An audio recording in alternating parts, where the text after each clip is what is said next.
Good morning, students. Ninth standard.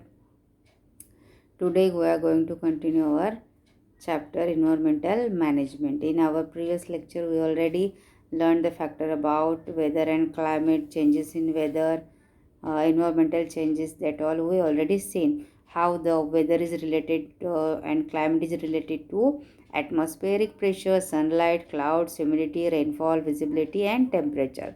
These factors are affected on climate and weather, and weather and climate is directly to affect on our daily life. We must consider the daily weather where we plan something, and it is studied by meteorology. Weather and climate is studied by meteorology. This weather is directly to affect on our daily life. So we must to know, must do the study about this all factors. जैसे weather climate है, ये हमारे daily life पे बहुत ही effect करता है। उसमें उसके तहत ही हम अपना प्लानिंग बनाते हैं, तो उसके लिए इसकी स्टडी करना बहुत ही ज़रूरी है। तो मेट्रोलॉजी क्या है, उसकी ज़रूरत क्या है, इसका इम्पोर्टेंस क्या है, अभी हम यहाँ पे देखेंगे।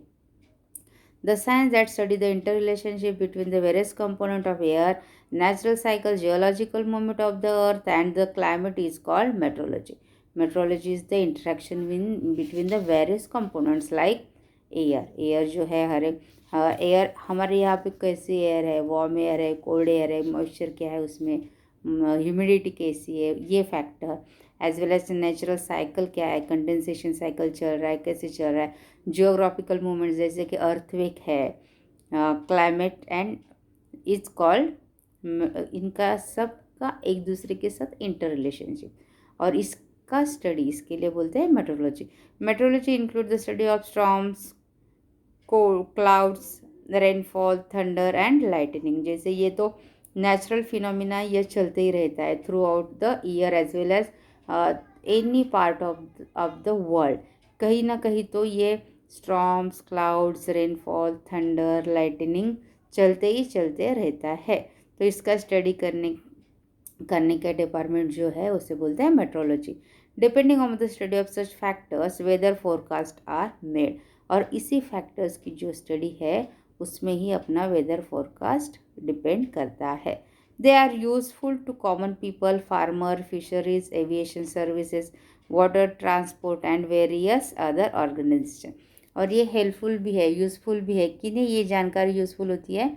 Common people. जैसे कि हम अभी जाए या नहीं जाए, कहीं हमको जाना है किसी प्लेस में, तो हम जाएंगे तो प्रॉब्लम कुछ हो सकती है, क्या रेन आने वाली है या नहीं है, तो ये जानकारी, या तो हम कहीं जा रहे वहाँ पे कोल्ड है या वार्म है, जिसकी जानकारी अगर हमें मिले तो हम वैसे प्रिपेयर होकर जा सकते हैं। फार्मर्स के लिए अगर कब रेन आने वाली है, ज़्यादा रेन कभी आएगी, कब उनको एग्रीकल्चर के काम शुरू करने होंगे, ये सब के लिए उनको इन्फॉर्मेशन ज़रूरी है। फिशरीज हम हमेशा वार्निंग देखते हैं ना टीवी पे, जब हाई हेवी रेन होता है तो टीवी पे हमको जानकारी मिलती है कि fisherman please don't go in sea water. तो फिशरीज़ के लिए स्पेशल इन्फॉर्मेशन दिया जाता है, सी वाटर में नहीं जाओ, कॉमन पीपल को भी दिया जाता है। तो ये फोरकास्ट डिपेंड करता है ये मेट्रोलॉजी डिपार्टमेंट पे। एविएशन सर्विसेज, जैसे कि एविएशन सर्विसेज जैसे फ़्लाइट जा सकती है या आ सकती है, तो क्लाइमेट कैसा है, या रुकना चाहिए या जाना चाहिए नहीं चाहिए, ये एविएशन डिपार्टमेंट के लिए भी मेट्रोलॉजी से पता चलता है कि कहाँ पे बादल है और कौन सी दिशा से बादल आ रहे हैं जा रहे हैं, कहाँ पे हेवी रेन है, ये भी जानकारी हमको ये मेट्रोलॉजी से मिल सकती है। Water transport and various other organisation. Water transport जैसे कि हमारे एरिया में म्यूनसिपल कॉरपोरेशन का पानी आता है, वो तो डैम से पानी आता है जो स्टोर किया है। तो हमको अगर मेट्रोलॉजी से पता चल जाए कि इस साल बारिश कम होने वाली है या ज़्यादा होने वाली है, उसके हिसाब से हम अपना पानी का उपयोग कर सकते हैं। वाटर ट्रांसपोर्ट भी उस पर ही डिपेंड है। पानी खपत जैसा वर्ड तो आपने सुना ही होगा ना, स्कैरेसिटी ऑफ पानी। अगर वाटर अगर हमें होनी नहीं चाहिए तो हम जो भी पानी है स्पैरिंगली यूज़ करते हैं, कर सकते हैं। लेकिन ये कब पॉसिबल है? जब हमको पता चले कि बारिश कम होने वाली है या ज़्यादा होने वाली है, इस पर यह निर्भर करता है। तो मेट्रोलॉजी से हमको ये भी पता चल सकता है कि पानी का क्या होने वाला, मीन्स रेनफॉल कैसे होने वाला है, इस साल रेनफॉल कैसे होने वाला है। इस साल तो मेट्रोलॉजी डिपार्टमेंट में बोला था कि 110% रेन होने वाला है, लेकिन ये निसर्ग वादल जो आया था वो सारे के सारे मानसून बादल अपने साथ लेके गया। तो इस साल 26 जुलाई भी हो गया, लेकिन बारिश तो मनचाही नहीं हुई है।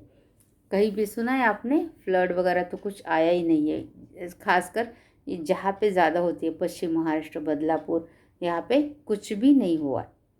मीन्स लास्ट ईयर जैसी बारिश इस साल नहीं हो रही है। तो इसकी जानकारी हम कौन देता है, तो मेट्रोलॉजिकल डिपार्टमेंट ही देता है। इंस्टीट्यूट्स एट वर्क, तो कौन से इंस्टीट्यूट है जो मेट्रोलॉजिकल रिसर्च करते हैं। The World Meteorological Organization was established by the United Nations of organisation on 23 March 1950।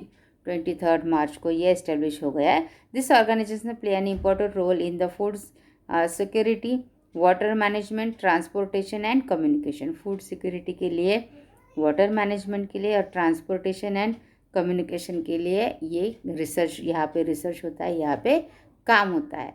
Food grains कैसे कौन से आने वाले हैं, बारिश कितनी पड़ने वाली है, पानी का मैनेजमेंट कैसे होने वाला है, ट्रांसपोर्टेशन कैसे होगा, ये सब इंस्टीट्यूशनल वर्क कौन करता है, meteorological organisation, United Nation organisation which is established on 23rd March in 1950. UGC. Now we see about using of ICT. With the help of various search engines on the internet, search for the link of giving information about the following institutes and prepare a report based on the information obtained on World Meteorological Organization WMO, Indian Institute of Tropical Meteorology IITM, and National Oceanographic and Atmospheric Administration NOAA. This is your homework. Find out the information. Write down a short note on the basis of that information about these institutes. Now India Meteorological Department. India का meteorological department क्या है, इसके बारे में हम देखेंगे. The Indian Meteorological Department was founded by the British in 1875 at Shimla. Shimla में British people ने ये डिपार्टमेंट एस्टेब्लिश किया गया है इन 1875. इट्स टू मच एगो, मीन्स कितने साल हो गए अभी, 1875 मीन्स ये 200 साल पुराना हो गया. It is head office at Pune. उसका हेड ऑफिस का है पुणे में है. एंड टीव्ही पे देखते हो ना आप टेम्परेचर वगैरह, तो पुणे वेधशाळेने बताया है, ऐसे बोलते हैं ना.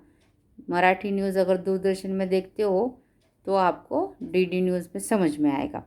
तो ये उसका हेड ऑफिस का है Pune. And regional office are at Mumbai, Kolkata, Chennai, Nagpur and Delhi.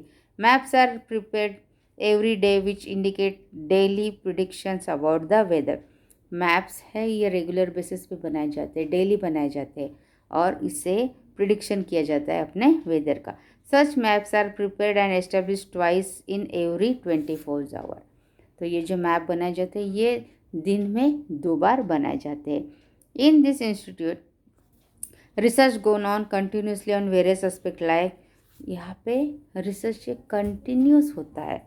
कौन से एस्पेक्ट होता है, for climatic readings. Climatic reading जो है, अभी हमारा क्लाइमेट कैसे रेनी है ना, तो ये climatic reading, prediction about climatic mode made using radar, prediction about climatic related to seismology, prediction regarding rainfall by the satellite, air pollution etcetera. तो आप देखो मैप देखते रहेंगे ना, तो बादल कहाँ पे छाए हुए, क्या कर रही है, ये सब हमें इस मेट्रोलॉजिकल डिपार्टमेंट से पता चलता है. The India Meteorological Department provides important information regarding weather and climatic condition to other departments like aviation, shipping, agriculture, irrigation, marine, oil exploration and production etc. तो जो जानकारी मिलती है इंडियन मेट्रोलॉजिकल डिपार्टमेंट से, तो वो जानकारी जो भी कंडीशंस है वो provide information to home important aviation, जैसे कि मैंने बोला था हवाई जहाज़, शिप भी आते जाते हैं ना, बड़े बड़े मराइन शिप, उनके लिए भी इम्पोर्टेंट है। एग्रीकल्चर के लिए है ही है। तो इरिगेशन मीन्स पानी, मराइन ऑयल एक्सप्लोरेशन मीन जो समुंदर से ऑयल निकालते हैं ना, क्रूड ऑयल, उसके लिए, मिनरल ऑयल, उसके लिए भी, इसके लिए भी ये जानकारी बहुत ही ज़रूरी है। Predicate regarding the climatic like dust storms and sandstorms, heavy rainfall, hot and cold waves and tsunami। तो ये प्रिडिक्शन भी होते कि बड़े बड़े बादल जो उफान आया था, कहाँ पे आया था, उड़ीसा में आया था, और हमारे चक्रवादल अभी आया था महाराष्ट्र में, कौन सा, निसर्ग, जो हमारे अंबरनाथ से गुजर गया, होके गुजर गया। तो ये सारी इन्फॉर्मेशन हमको मिलती है तो हम अलर्ट हो जाते हैं ना। तो ये अलर्ट करने के लिए ये मेट्रोलॉजिकल डिपार्टमेंट बहुत बड़ा काम करता है, उनका बहुत बड़ा सहयोग है, जिसकी वजह से बहुत भारी नुकसान नहीं झेलना पड़ता है। लोग अलर्ट हो जाते हैं, सेफ जगह जाते हैं, तो जीवित हानि भी कम होती है, और वो अपने जान माल का नुकसान भी ज़्यादा होने नहीं देते। अगर ये जानकारी नहीं मिलती तो अचानक से अगर हो गया तो सब बेसावध रह गए तो फिर नुकसान ज़्यादा हो सकता है। तो डस्ट स्टॉर्म्स आने वाले हैं, सैंड स्टॉर्म्स आने वाले हैं, या हेवी रेनफॉल होने वाला, या कोल्ड वेव्स होगी, या सुनामी जैसे कुछ होने वाला है, तो हमको ये डिपार्टमेंट बता सकता है। Are the communicated to various department all type of mass communication media and all citizens. ये जानकारी वो देते हैं पूरे के पूरे मास कम्युनिकेशन मीन्स मीडिया में, जिसकी वजह से ये कॉमन सिटीजन तक पहुंचती है। रेडियो से, दूरदर्शन से, या तो सारे न्यूज़ चैनल से, मोबाइल से ये जानकारी सिटीजन्स तक पहुंचती है, जिसकी वजह से हम अपना प्लान प्रिपेयर कर सकते हैं। For this purpose India has launch a several satellite equipped with high class technology. ये पर्पस जो है कि हम स्टडी करें, और स्टडी करने के बाद हम प्रेडिक्शन करें, और ये कॉमन पीपल के लिए हेल्प हो, इसलिए इंडिया ने बहुत बड़े सैटेलाइट लॉन्च किए हैं। Observation at several locations are doing excellent work in analysis of the information received from the satellite। तो ऑब्जर्वेटरी जो है, जो लैब है, वहाँ पे ये जो इन्फॉर्मेशन सैटेलाइट से मिलती है, उस इन्फॉर्मेशन का एनालाइज किया जाता है। एनालाइज करने के बाद वो इन्फॉर्मेशन कॉमन पीपल के अगर ज़रूरत है तो उनको वो दी जाती है। बट ये सैटेलाइट बहुत ही इम्पोर्टेंट इन्फॉर्मेशन हमको सेंड करते हैं। Now see about monsoon model and climate prediction. Monsoon model तो पता है ना, अभी तो मानसून सीजन चल रहा है, लेकिन बारिश तो नहीं यहाँ पे। और क्लाइमेट का प्रिडिक्शन मीन्स कैसे क्लाइमेट हो, ये प्रिडिक्शन अभी हम यहाँ पे देखेंगे। The tradition of forecasting the monsoon season in India is older than 100 years. 100 साल पुराना ये ट्रेडिशन है कि हम मानसून के फोरकास्टिंग देते हैं। 100 years after the famine of 1877, H.F. Blandford, the founder of IMD, has made such prediction for the first time, taking the snowfall in a Himalaya। Himalaya में स्नोफॉल कैसे होने वाला, ये फर्स्ट टाइम बताया गया है H.F. ब्लैंडफोर्ड ने। As a parameter for the this prediction in a decade of 1930s, then the director of IMD, Sir Gilbert Walker, and had underlined the relationship between the various worldwide climate factor and the Indian monsoon, and based on available observations and previous recording related to this relationship, he put forth a hypothesis regarding the nature of monsoon, right? With the initiative of the Dr. Vasantrao Gowariker ये पर्यावरण शास्त्रज्ञ है बहुत अच्छे से। Decade in 1990s, the monsoon model is based upon 16 world wide climatic parameters was develop. ये monsoon model है, ये उसमें 16 पैरामीटर्स है, और उसके तहत हमको अलग अलग इन्फॉर्मेशन मिल जाती है, और उसे आसानी से हम प्रिडिक्शन कर सकते हैं। ये किसने डेवलप किया है? डॉक्टर वसंतराव गोवारीकर, मराठी शास्त्रज्ञ है। This model was use from 1990s to 2002। ये जो मॉडल उन्होंने डेवलप किया था वो हमने स्टार्ट किया था 1990s से यूज़ करना, ये 2002 तक। Now mathematical model means dynamic.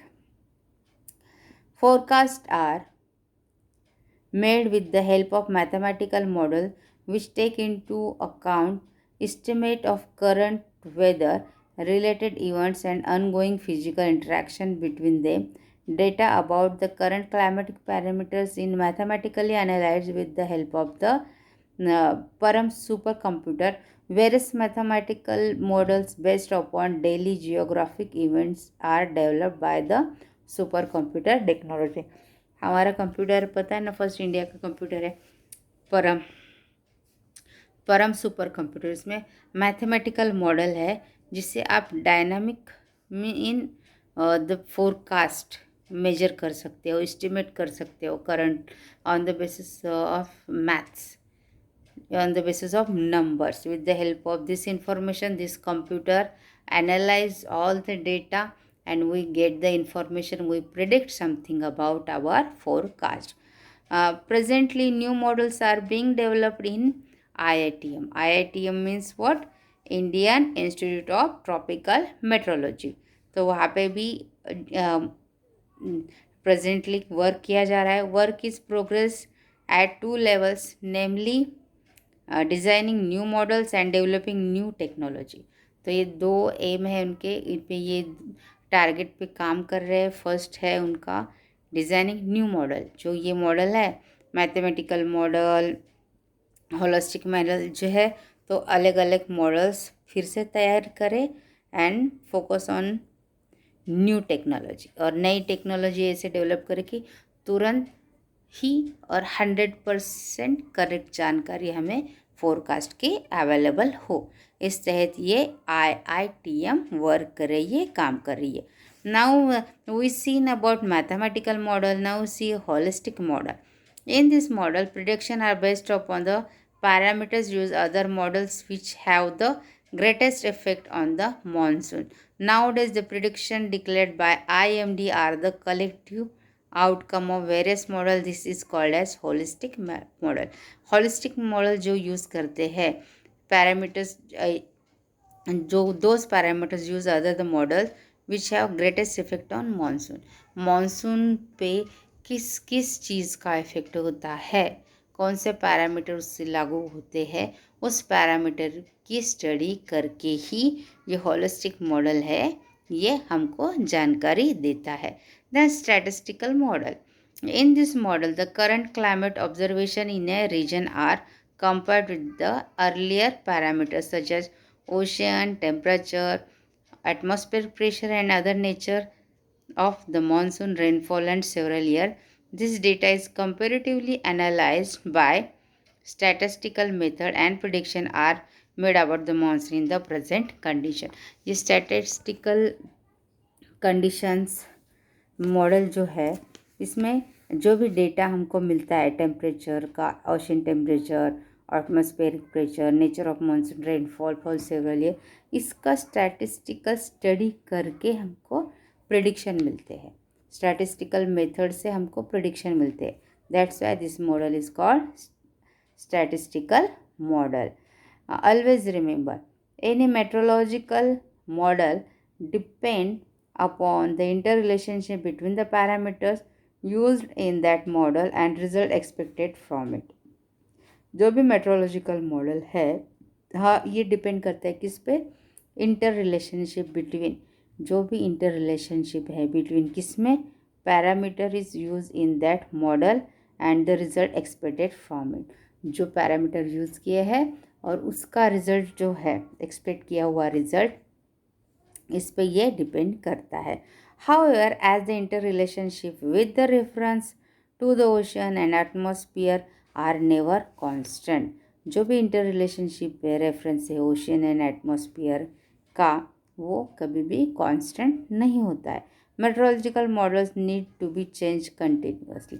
That's why ये जो मेट्रोलॉजिकल मॉडल है ये कंटिन्यूसली चेंजिंग होने ही चाहिए, उसमें चेंज होना ही चाहिए, नए नए मॉडल्स बनाने ही चाहिए, क्योंकि पैरामीटर्स भी चेंज होते हैं और जो कंडीशंस जो है क्लाइमेटिक कंडीशंस है वो भी हमेशा चेंज होते रहते हैं। जैसे मॉनसून मॉडल हमने ले लिया तो ये जो पैरामीटर्स है आज के 20 साल बाद की जो पैरामीटर्स या 10 साल बाद के पैरामीटर्स वो अलग रहेंगे। ये पैरामीटर्स भी चेंज होते रहते हैं।